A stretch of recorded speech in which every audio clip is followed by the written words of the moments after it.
Estamos mais uma vez aqui reunidos no nosso canal do YouTube, onde nós vamos meditar na Palavra de Deus, para que a Palavra de Deus nos dê força, nos coloque de pé, nos dê ânimo para prosseguir, sabendo que a Palavra é um poder sobrenatural de Deus.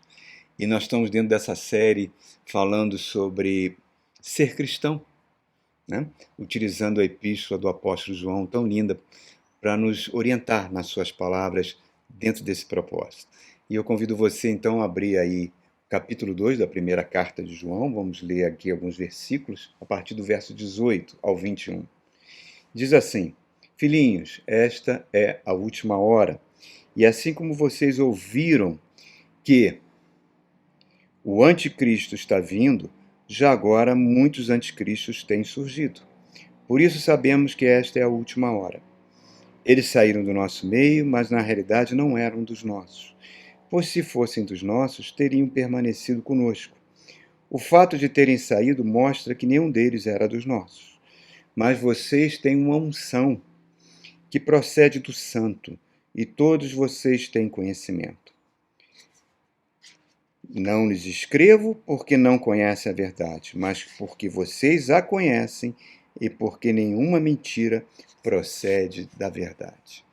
Então, o tema que João está trazendo, e é o título da nossa mensagem, a gente está chamando a última hora, a gente não pode perder de vista que João, o motivo supremo de ter escrito essa carta, foi que toda a igreja, ao longo desses séculos todos, tenha como objetivo imitar a Jesus Cristo, viver como Jesus viveu, né? Como ser humano Jesus viveu. E esse conceito também estava presente desde o Antigo Testamento, quando falava sobre o temor a Deus, que é que você colocar a vontade de Deus acima da nossa própria vontade. Então, o cristão ele já sabe, e João vem falando, que ele pode contar com um poder, com uma força superior à sua, para enfrentar as dificuldades que essa vida apresenta, né? Que basta para isso que cada vez mais ele busque a vontade de Deus. E agora ele está trazendo um conceito novo, o conceito da última hora, dos últimos tempos. Esse é um conceito que já vem desde, e João era um judeu, né? Já vem do pensamento judeu, rabínico, do ensino do judaísmo, que dividia o tempo, as eras, em dois. Um tempo aconteceu depois da queda no Éden, né? É o tempo da maldade, da era perversa, que foi abandonada pela iniquidade. E o judeu também fala de um segundo tempo, de um tempo que ainda está para vir. A época de Deus, que será totalmente boa, onde a maldade será erradicada definitivamente. Mas para os cristãos, e isso acontece depois da ressurreição de Cristo, com a vinda do Espírito Santo de Deus no dia de Pentecostes, para o cristão essa era já foi inaugurada com a própria vinda do Espírito Santo. Cristo trouxe a época de Deus. Cristo trouxe o reino de Deus, que já está fazendo morada nos nossos corações.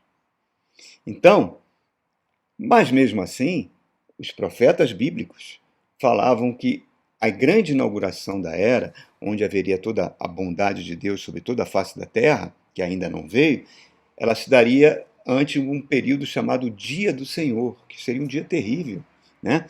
Em épocas de terror, de destruição cósmica, de juízo. E a igreja ela modifica esse conceito do Dia do Senhor, mostrando que realmente isso vai acontecer, mas isso será como se fosse as dores de parto de um novo nascimento, de um novo mundo, de uma nova época, de uma nova idade. Então, os últimos dias, ou a última hora, não, segundo a Bíblia Sagrada, e você entenda isso como verdade, não significa um período de aniquilação, de destruição de tudo, onde todas as coisas deixarão de existir, com uma grande desolação. Não, não. E sim o início de uma nova era, de uma nova idade, o começo de uma nova era, novos céus e nova terra, que o próprio Jesus falou. É um tempo de recomeço, é um tempo da recriação da humanidade, porque Deus fala no capítulo 45 de Isaías, quando ele diz, lá no verso 18, ele fala, eu sou o Senhor, Eu fiz os céus e a terra. E eu fiz a terra não para que ela virasse um caos, mas para que ela fosse habitada. Deus ama esse planeta. Deus ama a humanidade. Deus ama a sua criação. E Deus não abre mão da sua criação, não abre mão da humanidade. Tanto é que ele enviou o seu próprio Filho para reconciliar essa humanidade com ele próprio. Então, esses novos céus e nova terra, eles já estão presentes. E aí a gente está diante de um confronto. Qual o confronto? Ou a humanidade, ou os homens e mulheres, vão continuar aliados a esse velho mundo, a um mundo que está caminhando para a sua aniquilação, que vai entrar no juízo, ou se tornam aliados dessa era que já chegou com Cristo e entra na glória do novo mundo. Então, para o apóstolo João, só existe uma saída. Só existe uma saída para a humanidade: entregar a sua vida a Jesus Cristo, para que ele seja o Senhor da sua vida, para que o Espírito Santo venha morar dentro do seu coração, para que ele receba a unção do Santo, que nós acabamos de ler, né? Ser selado pelo Espírito Santo de Deus e ser preparado para a época que vem. A Bíblia chama muitas vezes Jesus como a luz do mundo, né? O próprio Evangelho de João fala isso, diz que a luz veio ao mundo, mas os homens preferiram as trevas porque as suas obras eram más. Então essa necessidade continua, essa necessidade eterna, porque tudo passa a ser a última hora. Se você faleceu e não entregou a vida a Jesus, já entrou na última hora. Então há uma necessidade urgente entre ou você se decide para Deus, ou se decide pelo reino de Deus, para as coisas de Deus, ou você se decide pelos poderes que lutam contra Deus. É como se o nosso mundo fosse um grande incêndio e as pessoas precisam ser resgatadas desse grande incêndio. E aí ele traz um conceito que só existe na Epístola de João, o conceito do anticristo. Só existe em João essa palavra, o anticristo, né? O conceito do anticristo é aquele conceito que a palavra grega, anti, esse prefixo anti, ele tem duas conotações, ou de se opor, de enfrentar uma barreira, de colocar uma oposição contra aquilo, ou de sutilmente penetrar naquilo e ir modificando até tomar posse daquilo. Os dois se aplicam para o prefixo anti.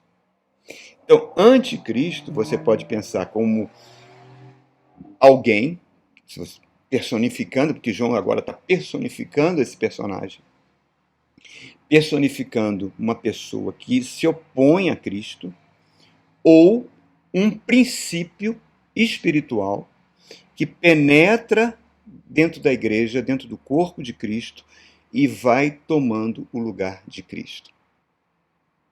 Então, isso vem acontecendo desde o início da igreja. Desde o início da igreja, irmãos. Com as heresias, com o culto a quem não merece ser cultuado, aos cismas, com a divisão entre católicos e ortodoxos. Depois surge o movimento protestante, que é uma forma de divisão também, e dentro do protestantismo surgem milhares de divisões e não para de ter novas divisões, ramificações. E dentro dessa história da igreja a gente vê as tragédias demoníacas que foram as inquisições, que foram as cruzadas, que foram a igreja abraçando o nazismo, que foi a igreja abraçando o apartheid racial na África do Sul, nos Estados Unidos. E hoje nós vivemos uma nova apartação, um novo apartheid, né? A igreja, o evangelho pregando ódio, pregando separação, pregando violação. E isso vem acontecendo. Então, uma coisa precisa ficar clara, irmão. Cristo é a encarnação de Deus.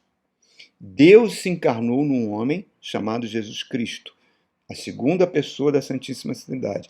O bem se encarnou em Jesus Cristo. Agora, o anticristo que João agora está trazendo como uma pessoa vai ser a encarnação do diabo e do mal. Nós vamos ver isso no livro do Apocalipse, onde ele encarna na besta que saiu da terra e depois no falso profeta, na besta que saiu do mar.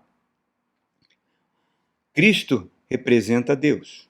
Anticristo representa tudo que está contra Deus, que está em oposição a Deus.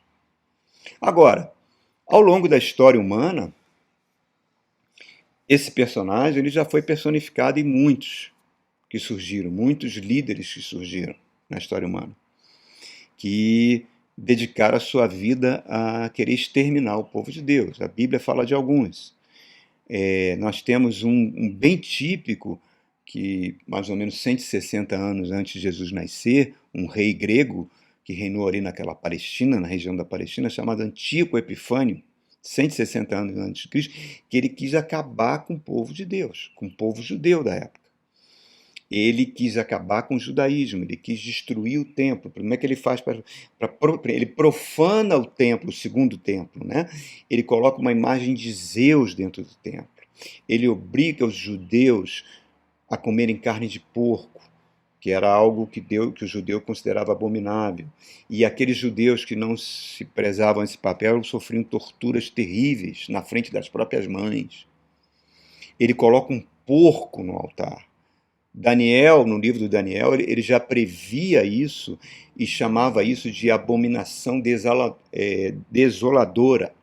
E Jesus também vai falar sobre a destruição do segundo templo, quando ele diz que quando a abominação desoladora for colocada, isso vai acontecer, isso vai acontecer. Já passou-se, Antíoco Epifânio morreu, veio Roma, isso vai acontecer 30 anos mais ou menos depois da ressurreição de Cristo, quando Calígula quer colocar a imagem dele como Deus dentro do templo. Logo depois o templo será destruído no ano 70 pelos romanos. E você tem, depois de Calígula, você vai ter Nero, que vai ser o primeiro destruidor das igrejas, que vai matar o apóstolo Paulo, matar o apóstolo Pedro. Depois de Nero vem Domiciano, que quase exterminou com o cristianismo na face da terra. É ele que lança João na ilha de Patmos. Então você vai tendo um imperador atrás do outro, um atrás do outro, até chegar em Napoleão, na França, que muitos consideram um tipo de anticristo, pelo que ele fez contra as igrejas. Você tem também Stalin, né, um assassino cruel. Você tem Hitler, você tem na década de 60 Pol Pot no Camboja. Enfim, vão surgindo tipos humanos que concentram tanta maldade dentro de si que muitas vezes a humanidade pensa que é um tipo de anticristo. Mas a Bíblia fala na carta de 2 aos Tessalonicenses, Paulo chama ele do homem do pecado, que vai assumir o trono de Deus. Quer dizer, aí nós estamos pensando até na reconstrução do terceiro templo lá em Israel. E ele vai tomar o lugar de Deus. E no Apocalipse fala da besta que recebe o poder do diabo. O dragão entrega o seu poder a ela. Um novo Nero. Agora, isso nós estamos pensando em termos de pessoa, mas o princípio do anticristo já está presente na igreja, irmãos. Esse princípio que faz a humanidade estar em estado de rebelião contra Deus, hostil a Deus. E João está falando, saiu do nosso meio, saiu de dentro da igreja, falsos ensinos, falsos evangelhos ensinados nas igrejas. Jesus fala isso claramente. Lá no livro de Marcos ele fala, muitos virão em meu nome. Em Mateus fala do grande julgamento do trono branco, onde muitos vão dizendo que eram seguidores de Jesus. Jesus fala, não os conheço. Então, em Atos 20, o apóstolo Paulo, ele fala, dentre vocês, falando para a igreja de Éfeso, dentre de vocês se levantarão homens lobos, roubadores. Então, o que nós vemos nesses 2021 anos de cristianismo? O Espírito Santo continua inspirando os verdadeiros mestres, os verdadeiros pastores, os verdadeiros homens de Deus, profetas de Deus, mas ao mesmo tempo nós vemos os espíritos malignos também inspirando falsos mestres e falsos profetas. Isso vai continuar. Jesus fala muito claro que na parábola do joio e do trigo isso vai continuar. Agora, aonde se dá o campo de batalha disso tudo? É a mente humana. A mente humana é o campo de batalha. O princípio é o mesmo. Jesus falou: o diabo é homicida desde o início. Ele é o pai da mentira. A mentira faz parte da natureza do diabo. Então, falsos ensinos, onde você vai repetindo uma mentira, até que ela se torne uma verdade na mente das pessoas. Goebbels, o ministro da propaganda de Hitler, falava isso: vamos repetir uma mentira até que ela vire verdade. Por quê? Porque atrás de uma ideia existe uma semente, e uma semente maligna que vai trazer destruição. E hoje isso está muito potencializado pelos meios de comunicação que nós temos, pelas redes sociais. Essa semana, esse mês, aí tivemos uma ex-funcionária do Facebook no Congresso americano dizendo que o Facebook destrói as crianças. As crianças estão desprotegidas. Então ele está falando aqui no verso 19, no verso 20, no verso 21, que falsos mestres saíram das igrejas, diziam que pertenciam à igreja, mas não eram pertencentes à igreja.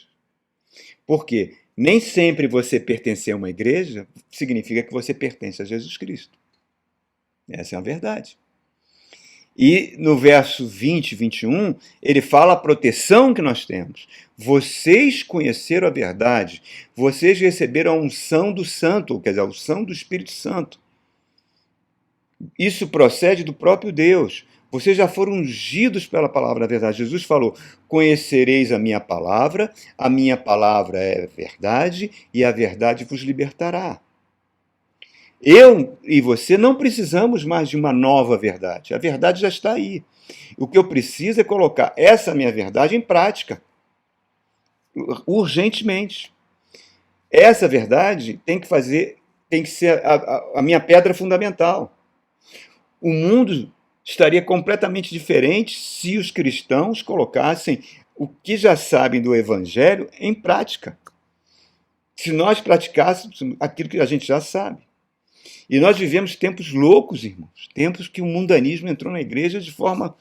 Cada vez a gente se assusta, a gente ouve falar de cada loucuras, onde a gente vê onde não há conversão. Nudismo gospel, pornografia gospel, partido político gospel, pastores usando redes sociais para falar só sobre política. Então, tudo isso, nós vemos que isso são coisas demoníacas que entraram dentro das igrejas e estão tomando conta das mentes e corações. Isso não significa que a gente não tenha que aprender coisas novas. Não, estamos sempre aprendendo. O Espírito Santo usa a verdadeira pregação da palavra, unge os pregadores, para que eles tragam a verdade, muitas vezes que a gente não consegue enxergar de forma tão cristalina na Bíblia, mas eles trazem, isso vai continuar acontecendo, a palavra de Deus vai continuar correndo o mundo. O que nós precisamos, ele está falando, que nós já temos suficiente luz dentro de nós para caminharmos nesse mundo usando a luz que nós já temos. Então, conhecer a verdade é viver pela fé. Hoje você liga uma rádio evangélica e você fica horrorizado com os testemunhos, porque elas precisam desses testemunhos. Onde um camarada chega e fala: eu tinha uma loja, agora eu vim para Jesus, tem 20 lojas. Eu tinha um câncer, eu vim para Jesus, fui curado do câncer. Meu casamento estava infeliz, eu me separei da minha mulher, Deus me deu uma nova mulher. E aí vai. Digamos, se eu fizesse a seguinte pergunta para essas pessoas, chegasse para elas e falasse o seguinte: olha, vem cá, esse Jesus que te deu 20 lojas, digamos que você viesse para Jesus com uma loja só e perdesse ela. Veio para o Evangelho e perdeu a sua loja. Veio com o Evangelho de um câncer, mas não foi curado. O câncer se espalhou no seu corpo. Você continuaria amando Jesus? Você continuaria com a sua fé em Jesus? Ou Jesus para você é tipo uma lâmpada mágica de Aladim que vai conceder todos os nossos desejos? Será que nós vamos ter maturidade suficiente para dizer como Jó, quando diz: Deus deu, Deus tirou, louvado seja o Senhor? Só podemos fazer isso se nós conhecemos a verdade. se a palavra de Deus está dentro do nosso coração. João está falando, a última hora chegou, está aí. A apostasia está crescendo, esfriamento do coração das pessoas, as pessoas cada vez com o coração mais frio, cada vez um evangelho de ódio crescendo cada vez mais, fruto de falsos ensinos, fruto do anticristo, que já está presente no nosso meio.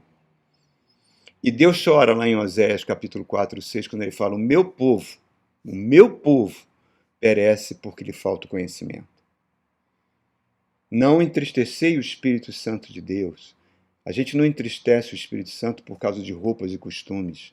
A gente entristece o Espírito Santo quando a gente tem um coração endurecido, que não aceita o ensino da verdade.